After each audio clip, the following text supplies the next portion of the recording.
যে দেখ আমাদের গাছের লেবু লেবু, এই যে দেখো বন্ধুরা লেবু ধরছে লেবু। গুড মর্নিং বন্ধুরা, এই যে সকাল সকাল আমি ভিডিওটি স্টার্ট করলাম। এই যে দেখো আমি একটু মন্দিরে গেলাম, শিব মন্দিরে আজকে পূজা হবে, তার জন্য হচ্ছে মন্দিরটা দেখে আসি যে পরিষ্কার আছে কিনা, তার জন্য আমি গেলাম মন্দিরটা দেখার জন্য। তারপরে এদিকে দেখো দাদা ভাই আইছিল, আর আইসা ওই যে নেটগুলো পাইতে দিল। তারপরে তখন বাজে 11:30। তারপরে যে পুরোহিত মশাই আইসে বসে পূজার জন্য। এদিকে সব মানুষও আইসে বসে পূজা শিব মন্দিরে পূজা দেওয়ার জন্য। আমাদের বাড়ির সামনেই শিব পূজা হইতেছিল। তারপরে এদিকে দেখো সবাই আছে। মা তো সকাল সকাল চলে গেল, যে এই যে জেঠিমা আসছিল যে ভোগ রান্নার জন্য। তারপরে একা একা তো পারবে না না এতগুলো মানুষ মানে ভোগ রান্না করতে। তারপরে এই জন্য মা অল্প গেল যে কাকিমাকে একটু হেল্প করার, জেঠিমাকে একটু হেল্প করে দেওয়ার জন্য। তারপরে এদিকে দেখো উনি এখন পূজা শুরু করে দেবো। ঘট বসাই দিছে। তারপর এদিকে ঘট বসাই দিল।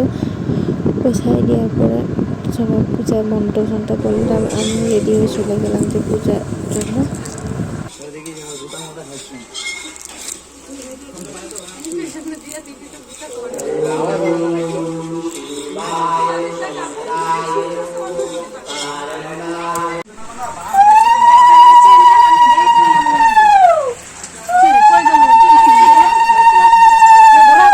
আর লাগবে না, তেল তেলা হয়ে গেছে।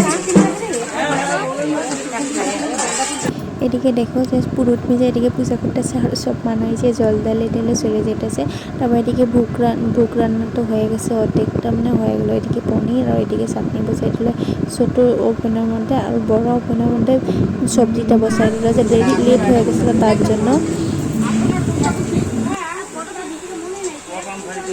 তারপরে একটু করে আবার বিয়ে হয়ে গেল, একদম মন্দির মানে ভর্তি হয়ে গেছে মানুষ। ওখানে আর জল দিলাম মানে জায়গায় না ওখানে দাঁড়ানোর মতন। পরে আমি বাইরে এসে একটু মানে দাঁড়ানোর পরে তারপরে আমি আর আমার বর গেলাম যে জলটা ঢালিয়ে দিয়েছে, এখন ফাঁকা হয়েছে।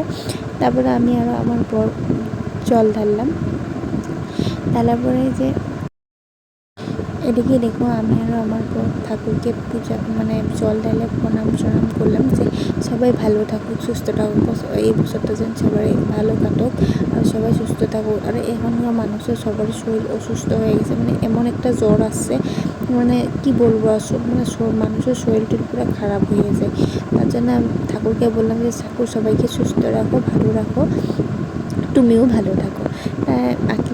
ঠাকুরের কাছে প্রণাম করলাম। করার পরে এদিকে দেখো আমরা জল ঢালতেছিলাম, আর এদিকে যজ্ঞ করতেছিল ঠাকুরমশাই। এদিকে যজ্ঞ করতেছিল। তারপরে আমরা পূজা সুজা দেওয়া হয়ে গেল। হওয়ার পরে তারপরে যজ্ঞ ওখানে বসলাম। বসার পরে তারপরে দেখি আবার মানুষের একটু পুরো ভিড় হয়ে গেল, মন্দির পুরো ভর্তি। তারপরে আমরা জল ঢাললাম, ঠাকুরকে প্রণাম করে সবাই। এখন ঠাকুরমশাই যজ্ঞ করতে আছে, যজ্ঞ করার পরে ভোগ নিবেদন করবে। ভোগ নিবেদন করার পরে সবাই অঞ্জলি দিবে। দেওয়ার পরে সন্ধ্যাবেলা প্রসাদ বিতরণ করবে। প্রসাদ বিতরণ করতে মানে মনে হয় রাত্রি হয়ে যাবে, মানে পূজাটা অনেক লেট হয়ে গেছিলো গা। তার জন্য প্রসাদ বিতরণ করতে সবাই আসছে, তারপরে আমি আমার বাড়ির থেকে দেখতেছিলাম। সবাই ভিডিওটি ভালো লাগলে অবশ্যই লাইক, কমেন্ট, শেয়ার ও সাবস্ক্রাইব করতে ভুলবেন না।